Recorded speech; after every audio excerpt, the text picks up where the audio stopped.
אלה פקודי המשכן, משכן העדות, אשר פוקד על פי משה, עבודת הלוויים ביד איתמר בן אהרון הכהן. Donc cette paracha, c'est le résumé de toute la construction du Mishkan. On a déjà dit que le Mishkan, qui est en fait le centre de toute la création du monde, 5 parachiotes ont été consacrés pour la construction du Mishkan, et finalement on arrive à la conclusion. Maintenant, il faut rendre les comptes. Combien d'argent a été investi, combien d'or, combien de cuivre, etc., etc. Et voilà que Moshe Rabbeinu rend les comptes. Bien que Moshe Rabbeinu n'était pas susceptible, Haz Veshalom, de mettre même pas un centime dans sa poche, et bien pourtant, il nous a montré le chemin, le droit chemin de donner des comptes, parce que quand même les gens y parlent. Et effectivement, dans le Midrash, on raconte que les Bnei Israël, certains parmi eux, en tout cas, le soupçonnaient. Et comment Moshe Rabbeinu est devenu tellement riche?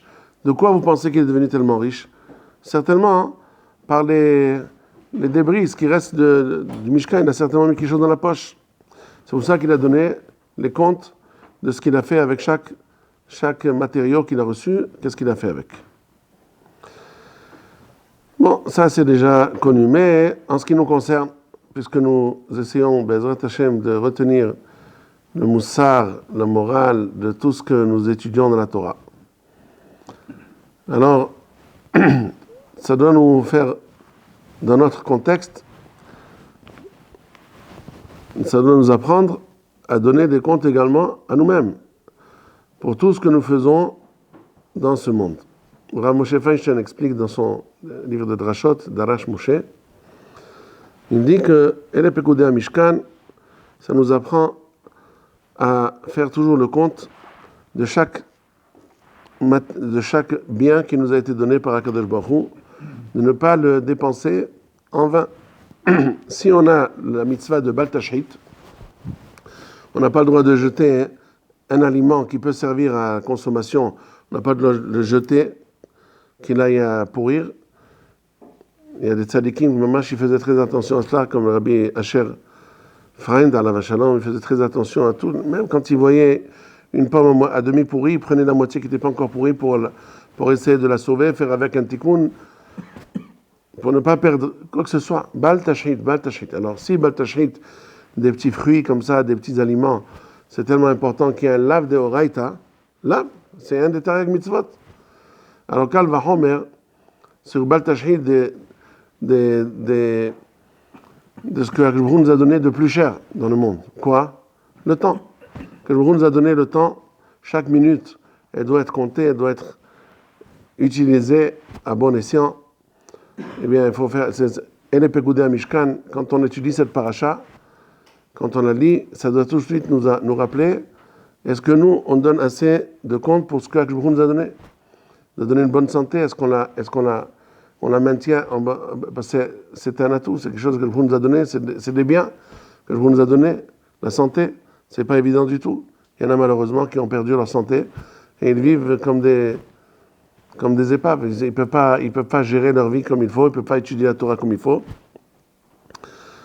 La parnassa, même quand on a de l'argent en trop, ça veut pas dire qu'il faut le dépenser n'importe comment. Il faut faire de la tzedaka, il faut faire chaque minute, chaque chose qu'on peut.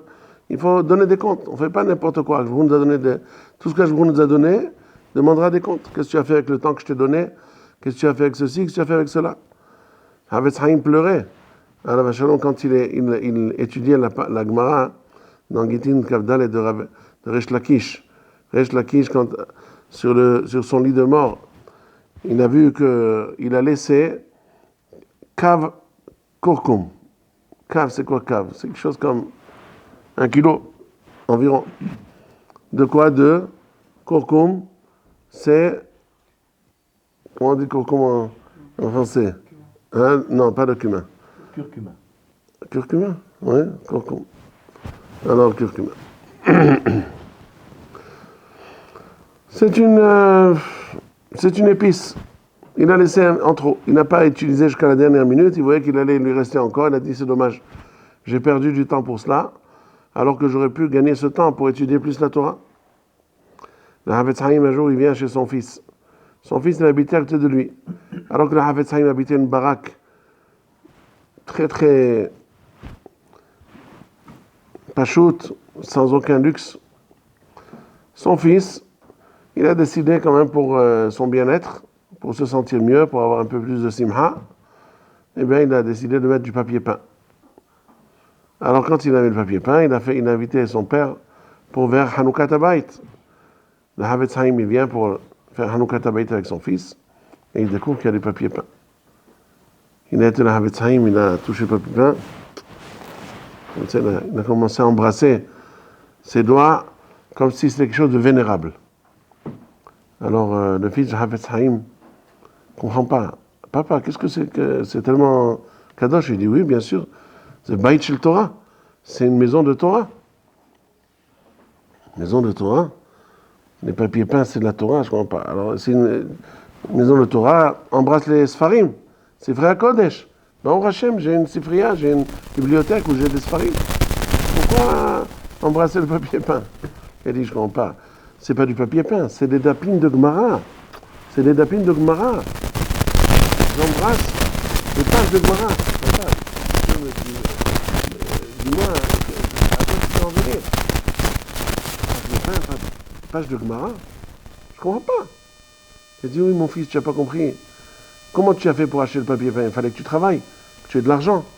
Ce moment, le temps que tu as consacré pour travailler, pour avoir un peu d'argent, pour acheter du papier peint, tu aurais pu le consacrer pour étudier un peu plus de Torah.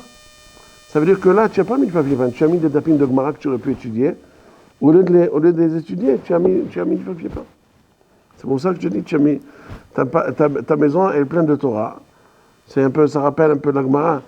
Non, c'est une histoire, je me rappelle plus, c'est dans le Sefer Hasidim, qui ramène cette histoire-là, qu'un rabbi est venu dans un Beth Knesset, il a dit que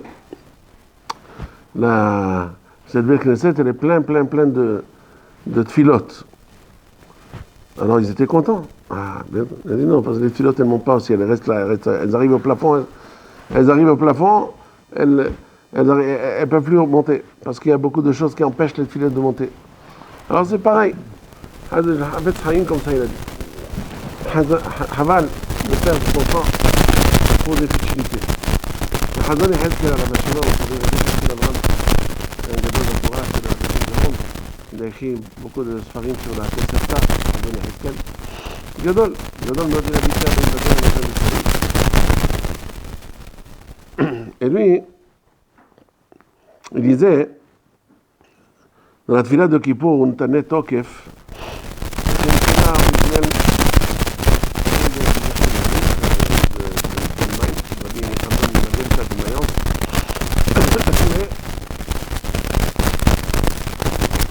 c'est une belle tfila très émouvante, donc elle est arrivée aussi chez les Sfaradim. Et nous aussi, on l'a dit, il y en a qui la font juste avant le Moussaf, il y en a qui la font dans le Moussaf.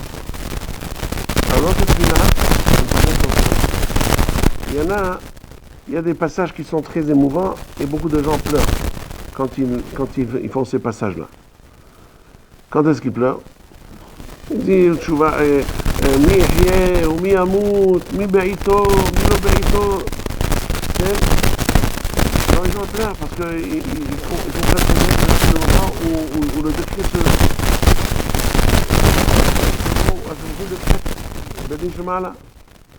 Alors ils pleurent. Alors, on ne pleure pas.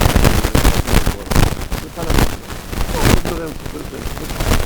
Mais il dit, on pleure. Là où il est écrit, Benafshenu navi lahmenu. Benafshenu navi lahmenu.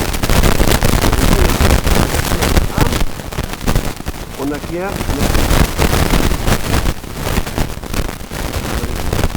exactement comme l'histoire du Havetz Haïm qu'on vient de raconter. Benafshenu navi lahmenu. Bon, quand il s'agit de la marche du lehem, du repas, le strict nécessaire, ça passe encore.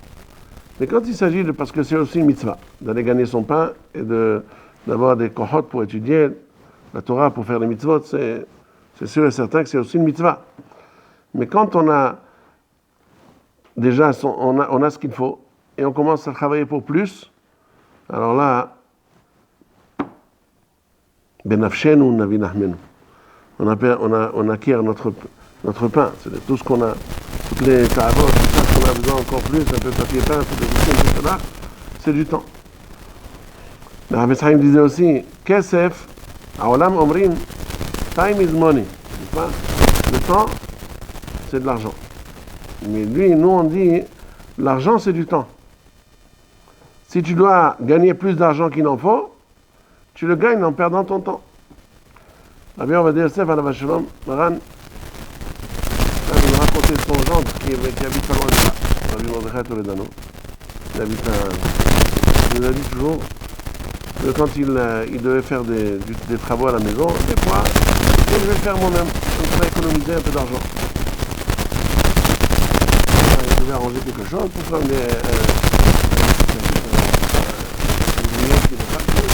2 minutes, je vais arranger ça, comme ça, j'aurais économisé, là, surtout quand on est avrech, un jeune avrech. Alors, on va dire, c'est un jour, il avait en train de faire. C'est dommage. Le temps avec l'argent. Amène, tu fais un coup de fil, tu amènes quelqu'un qui fasse le travail, c'est pas grave, tu donnes l'argent. L'argent part, l'argent vient. Mais au moins, tu auras gagné. Ces quelques minutes, tu dois faire des travaux, tu les gagnes. Tu étudies toi-même, tu étudies la Torah, c'est beaucoup plus. C'est Olam Lo'o. C'est extraordinaire. Le Havetz Haim, dans Sefer Shem Olam, à la fin de Sefer Shem Olam, le Havetz Haim, il explique comment c'est vraiment extraordinaire de savoir comment la Torah qui est tellement importante, comment on peut la négliger pour faire des petites choses comme ça. Encore un petit travail, gagner encore un petit peu. Si les gens savaient combien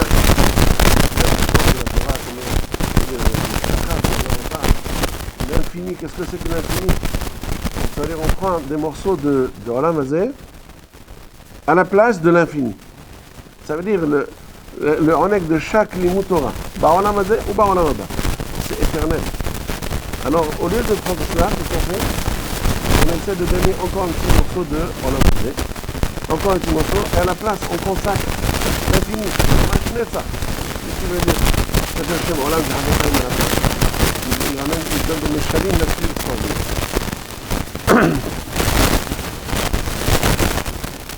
Il y a un pirouche, c'est ce que la Gemara dit dans la Torah. Hané bablaet apsha'eh, v'ka'achle na'ama v'na'ama. Les Bablim, les gens de Babel de l'époque, la Gemara dit ils sont bêtes. Pourquoi? Parce qu'ils mangent du pain avec du pain. Ils prennent le couscous avec le pain, ils prennent les pâtes avec du pain. Mais les pâtes, c'est du pain. Alors comment on prend pas ça? Le pain, c'est fait pour des salades, pour des repas de résistance qui sont ou de la viande, du poulet, comme ça. On accompagne avec du pain, mais on accompagne avec du pain du couscous, parce que c'est du pain avec du pain. Ça, c'est un pshat. Mais il y a un pshat que je trouvais. Et ça s'explique avec une histoire de quelqu'un qui est venu chez son rabbi. Rabbi, donne-moi une bracha. Je veux de la parnassa, je veux une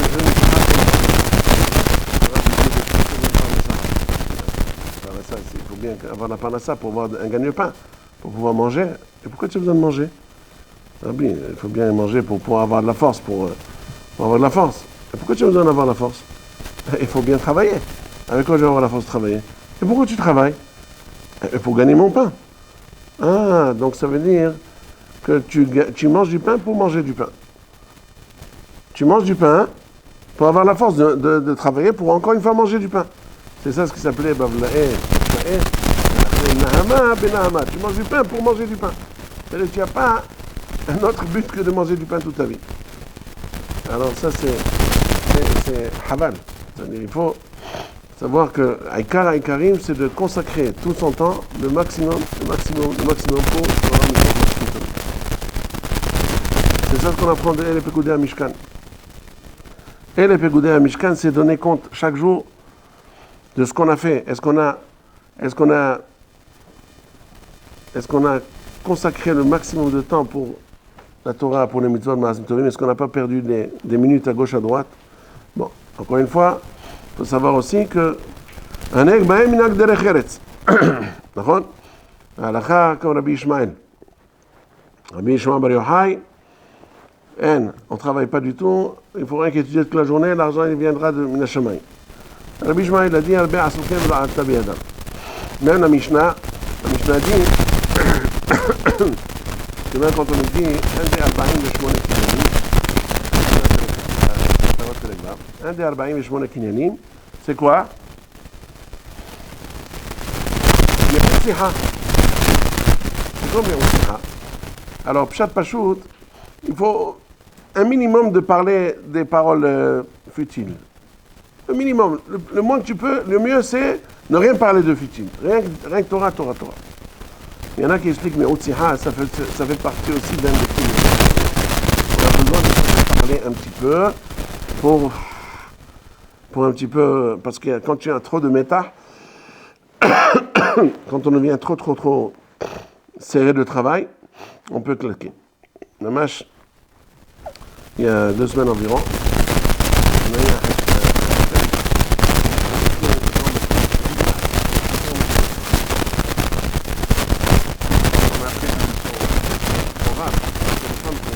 on a eu un témoignage, qu'est-ce qui se passe, etc. Il a dit c'est quelqu'un, parce que malheureusement il a commencé à divaguer un petit peu, il a commencé à perdre la connexion avec la Metsiout, avec un truc. Et son rab au téléphone dit Akol Biglal, Akol Balimoud, millions de dollars, c'est quelqu'un qui étudie tout le temps, 18 heures sur 24, il étudie la Torah. Et on le connaît, c'est quelqu'un vraiment qui était très matmide, son père aussi un très grand matmide. Est-ce que c'est ça qui lui a causé, on ne peut pas savoir vraiment jusqu'au bout, mais des fois malheureusement on voit des gens qui sont très versés sans arrêt.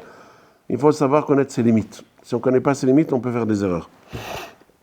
Alors c'est pour ça qu'il y en a qui expliquent que Mi'ut Siha, c'est avec un petit peu de Siha. Il faut quand même étudier.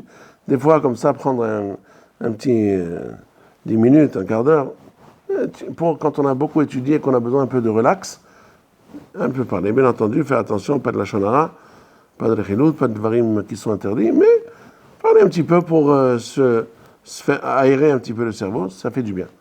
Et ça, c'est bitula, zéou kiyuma. Avec ça, on peut avoir plus de force de reprendre plus belle, avec joie. Mais quand on est trop lohed, bien entendu, c'est les dargot. Il faut monter, on monte étape par étape.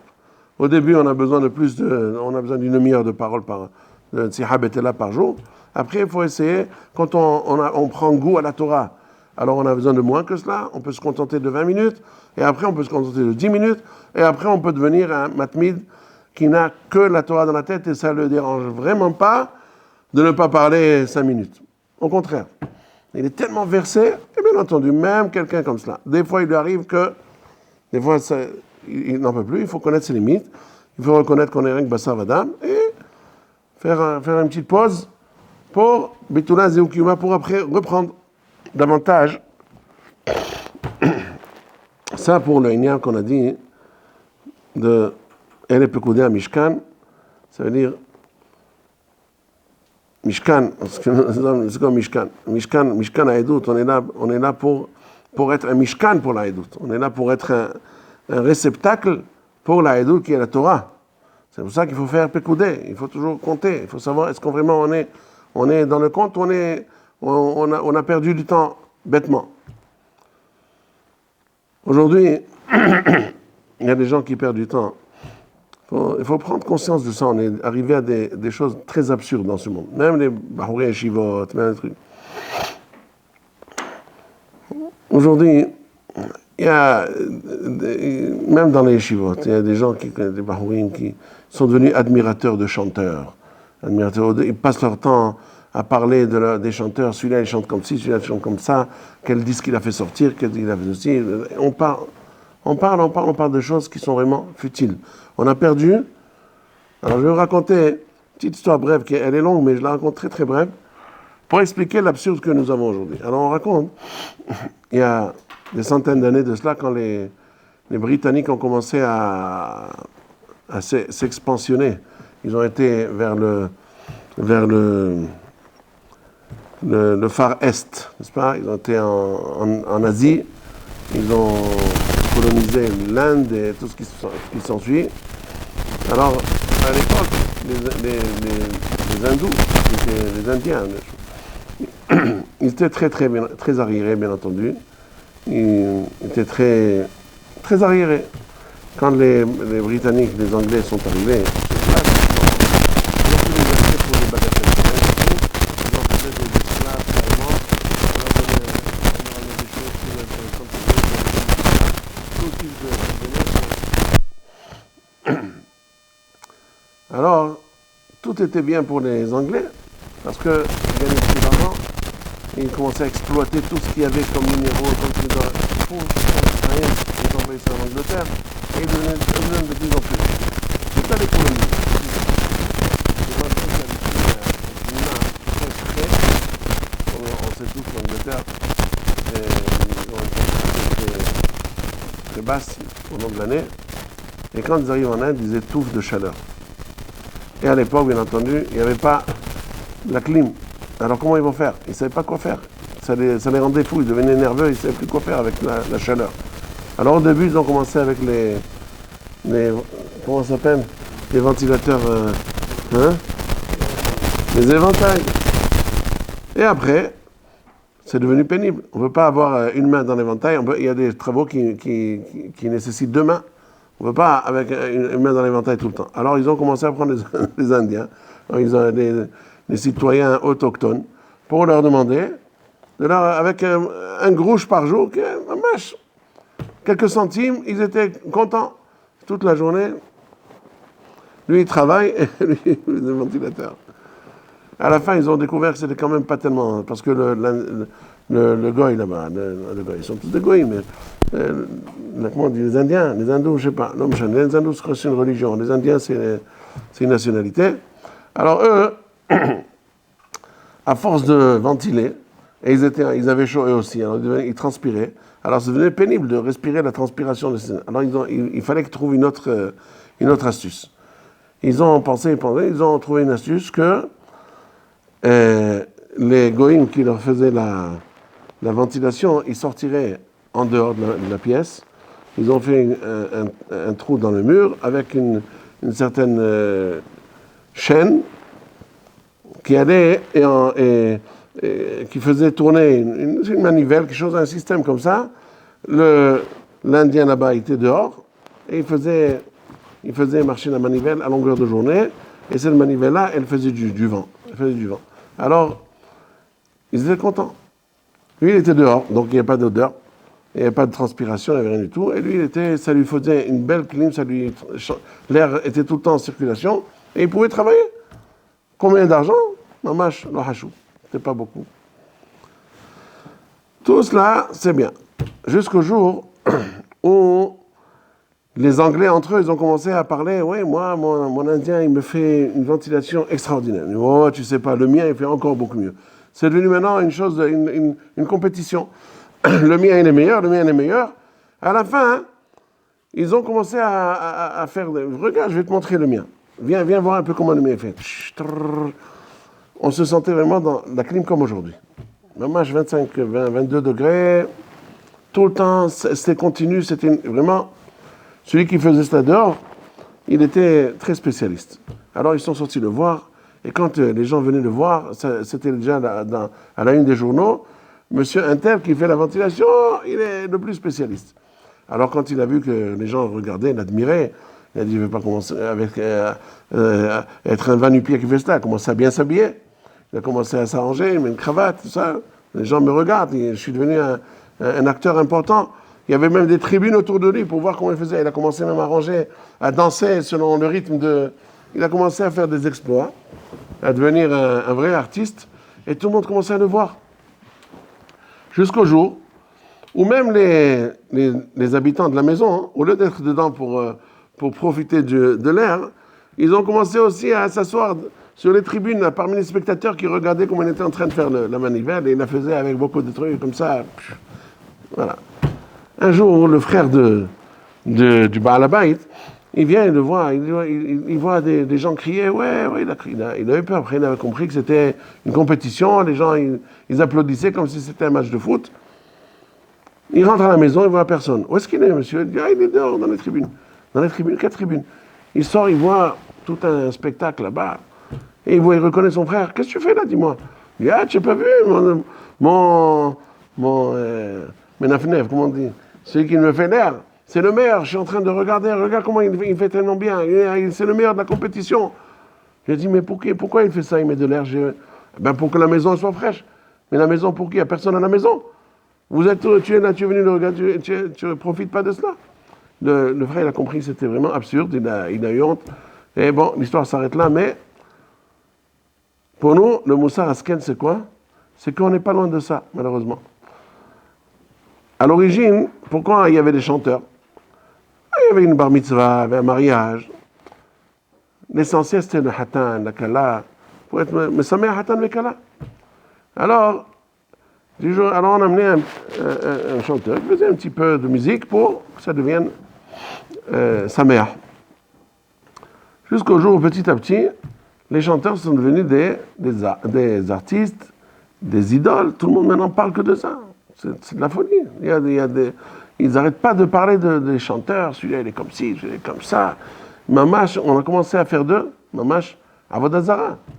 Au lieu de parler de Talmidei Chachamim, au lieu de parler il y a des émissions, des heures entières à la radio, rien que pour ça. Mais je ne parle pas de radio Goy, radio Haredi, radio religieuse.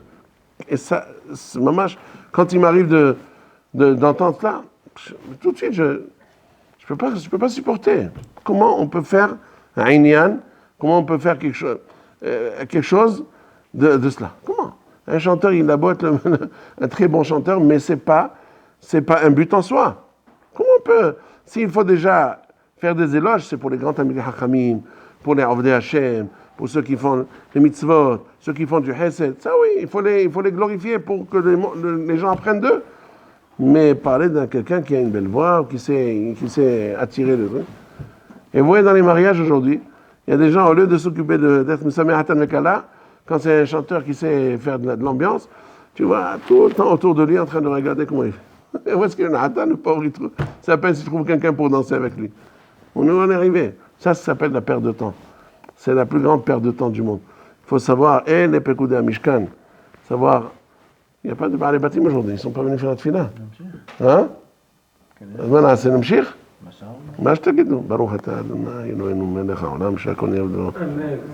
אם יש עוד סיפורים, אוהבים סיפור. אוהבים סיפורים? טוב, אין סיפורים. Maintenant, il y a les Pekoudei Mishkan. Je vais raconter une histoire que j'ai lue, mais avant de la lire, je l'ai écoutée dans un disque de Rav Ovadia Yosef. Alav Hashalom. Très très belle. Ça pour nous dire, et les Pekoudei Mishkan, ça déjà un autre thème, le thème de la Zeirut B'mamon Havero. Le Rav Alav Hashalom, il a dit ça pour Al Ta'amin Be'atzmach Ad Yom Motar. Bon, alors si c'est comme ça, on va pas les retarder. Hein? קצת ארוך. לפחות 5 דקות, לפחות. 5 דקות זה בעברית. בעברית? כן, כן, והם יבינו? יבינו. טוב. בעברית. שמע סיפור. אז יש פה סיפור על אלה פקודי המשכן, שחז"ל אמרו שמשה רבנו, כמה שהוא היה משה רבנו צדיק, בכל זאת הוא נתן חשבון על המשכן. חשבון, שלא יחשדו בו וזה, כי הנושא של ממון זה נושא מאוד מאוד מאוד מסוכן. יש בזה הרבה צררה של תאוות הממון, חמדת הממון. אז אני שמעתי לפני כמה שבועות ממרן הרב עובדיה יוסף עליו השלום, באחד הדיסקים שלו, שלי באוטו כל הזמן, אז הוא מספר שמה על המשנה באבות, ואל תאמין עצמך עד יום מותך. אחר כך, אחרי כמה זמן, ראיתי את זה על פקודי המשכן באיזה חוברת שמביאים את הסיפור הזה. רגע, בחוברת? כן, לא זוכר, ראיתי את זה. לא, בספר, יש ספר שנקרא גדולתך אספר. הוא מביא את הסיפור הזה. אותו אחד בשם רב קורקוס, אחד אברך ברמות. ובזמנו נתן לי ספר שהוא יוציא לאור, שבו פירושים לפרשה וגם סיפורים. והוא הכניס את הסיפור הזה גם כן שמה. זה ממש בהפרש של כמה שבועות, 2-3, שמעתי אותו מהרב עובדיה, ואחר כך קראתי אותו בספר הזה. מה הסיפור? אומר, היה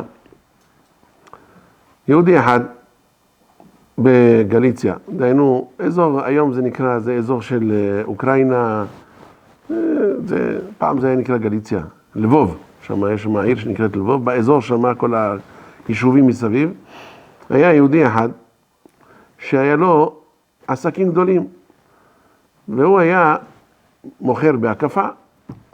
מה זה מוכר בהקפה? אקחדי, כן? הוא היה מוכר אקחדי, והיה איזה מישהו שהיה חייב לו 1,000 רובל, שזה הרבה כסף באותם הימים. והיה לו שטר חוב שחייב לו 1,000 רובל.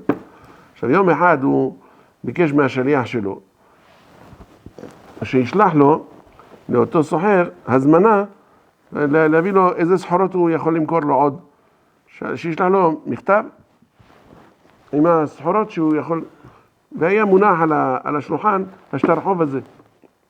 בטעות, הפקיד שלו, במקום לשלוח לו את הסחורות שהוא יכול למכור לו, שלח לו את השטר חוב. והוא מיד גילה את הטעות, שאחרי שנשלח המכתב, הוא רואה, לא מוצא את השטר חוב, איפה השטר חוב? מה עשית? איפה? היה פה שטר שכתוב ככה וככה, מה עשית? איפה הוא נעלם? אוי, זה לא מה שאמרת לי לשלוח לאיש הזה? לשים במעטפה ולשלוח? מה פתאום? מה אתה שולח לו את זה? זה ראיה שיש לי, שהוא חייב לי כסף, 1,000 רובל. מה שלחת לו את זה? את זה ביקשתי ממך לשלוח לו.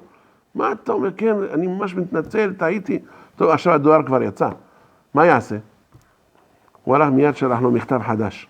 אני מבקש ממך, בטעות נשלח לך שטר חוב, תחזיר לי אותו מיד. הוא לא עונה, לא כלום. עוד פעם.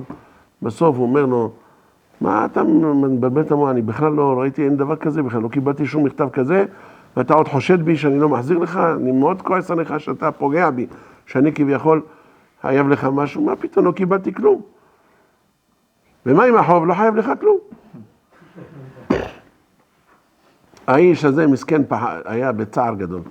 הלך ופגש את הרב, היה רב גדול שבזמנו, אני מדבר איתכם על רב שנפטר בתר"ש, תר"ש זה 1845, סיפור מלפני כ-200 שנה בערך. והוא הלך לראות אותו, קראו לו רבי משה צבי מסברן. זה כל זה הרב עובדיה עליו אשר מספר. הוא אומר, הלך אליו, אמר לו כבוד הרב, מה נעשה, האיש הזה כך וככה מעשה, תעזור לי, 1,000 רובל זה המון הפסד בשבילי, זה יכול חס ושלום לגרום לו לרדת מנכסיו, אם הוא לא יחזיר לו את החוב הזה. אמר לו, טוב, כשאני אהיה בעיר הזאת שמה, של האיש הזה שהוא גר שמה, מדי פעם יוצא לי להיות שמה, אני אבדוק מה קורה ואני אנסה לעזור לך בעזרת השם, רק שהוא יעזור לנו. אז הוא הגיע לאותה עיר, קראו לה לעיר הזאת בלטה, לא יודע, קראו לה, ואז הוא הלך לאותה עיר, התחיל לבקר, להתעניין. יש פה איזה איש, קראו לו יצחק, קראו לו הסוחר הזה. הוא היה אדם יהודי, ירא שמיים. התחיל לשאול עליו, מה הוא, מי הוא? כולם הוא לא אדם טוב, אדם ממש נפלא, ירא שמיים, סוחר הגון, והכל טוב נפלא. אז מה הבעיה? לא, כלום, אני שואל עליו. ומה יש לו? הוא אומר, אפילו יש לו אדם כל כך טוב שהוא מגדל יתום בתוך הבית שלו. יש לו יתום שהוא מגדל אותו, זה מצווה גדולה. כן, ואיפה הוא לומד היתום הזה? תלמוד תורה זה וזה. הוא הלך לתלמוד תורה, שואל את הרבי, מה אתה אומר? התחיל לשאול אותו מדבר לדבר, עד שהגיע, שמעתי שיש פה איזה יתום שגודל פה, זה ממש מצווה להחזיק אותו, לטפל בו. כן? מה תגיד לי, מה היתום הזה מספר על הבעל הבית שמגדל אותו? אבל לא רק דברים טובים, ממש נפלאים. אדם טוב, אדם מצוות, וזה, כן, ממש. רק פעם אחת הוא סיפר איזה שטות שאני לא יודע, אמרתי לו שישתוק, שלא ידבר דברים כאלה. האדם שמטיב לו כל כך, הוא מספר עליו דברים שלא יכול להיות שהוא עושה דברים כאלה. מה הסיפור? אבל לא, עזוב, כבוד הרב, אני ממש לא רוצה לחזור על זה, אפילו זה נראה לי, אי אפשר, זה סתם לשון הרע, אסור לשמוע את זה. אני לא רוצה להגיד את זה, זה לשון הרע. אמרו לו, תגיד לי, אפשר לפגוש את היתום הזה וזה? לא, כן, בבקשה, הנה, בוא, הוציא אותו מהכיתה, בוא, דבר איתו. אמר לו, תשמע, נתן לו הרגשה טובה, וזה, אמר לו, תשמע, מה, הבנתי שאתה גדל אצל פלוני, וזהו, אז איך הוא אדם טוב? כן, אדם טוב. לא, אבל שמעתי שראית פעם איזה משהו לא, שלא היה בסדר. אתה יכול לספר לי? זה מצווה לספר לי, אל תדאג, אל תפחד. אני לא אגיד לאף אחד שאתה סיפרת, לא יודע, או לא יודע, אם הוא אמר לו את זה, אני לא יודע אם הוא אמר לו. זה אולי תוספת שלי וזה יכול להיות גם לא נכון. אבל לא, תגיד לי, זה מצווה. אז הילד הזה, היתום, התחיל לספר לנו, באמת, האיש שמגדל אותי, אדם באמת טוב. פעם אחת ראיתי משהו מוזר, וזה סיפרתי לחברים שלי, והרב כעס עליי, למה אני מספר את זה? זה לא יכול להיות. מה ראית? מה ראית? אמרנו, יום אחד, בליל שבת, אחרי שאשתו של בעל הבית הדליקה נרות שבת, פתאום דופקים בדלת. פותח את הדלת, נכנס הדבר. דבר זה בפקטור. היום אין כבר פקטור, נכון? יש, אבל היום זה הכל מייל ואלקטרוני. אבל נכנס הדבר עם מכתבים, מכתב אחד, רשום. אז הוא קיבל את המכתב, לא יודע אם רשום אולי לא, יכול להיות לא רשום, אני סתם מוסיף. בליל שבת איך הוא חתם, לא חתם. אבל הוא לקח את המכתב, אמר לו, תעשה לי טובה, תפתח לי את המכתב. פתח לו את המכתב, הדבר הגוי, ואז הילד שמע, רואה, וכשהוא ראה ככה, הוא הלך לחדר, אבל הוא המשיך לראות מה קורה בסלון. ואז הוא רואה את הבעל הבית הזה, פותח את המכתב, ומיד, רק הוא קורא את המכתב הזה, הולך לנרות שבת של אשתו, שורף את כל הנייר שם בפנים, אף אחד לא ראה אותו, הוא חשב שאף אחד לא ראה אותו, אבל אחד ראה אותו, זה הילד הזה. ואז הוא סיפר את זה לחברים שלו, תראה, משהו מוזר. איך יכול להיות אדם עם שטריימל ועם זקן והכל, והולך שורף בשבת, הוא מבעיר אש? איך יכול להיות?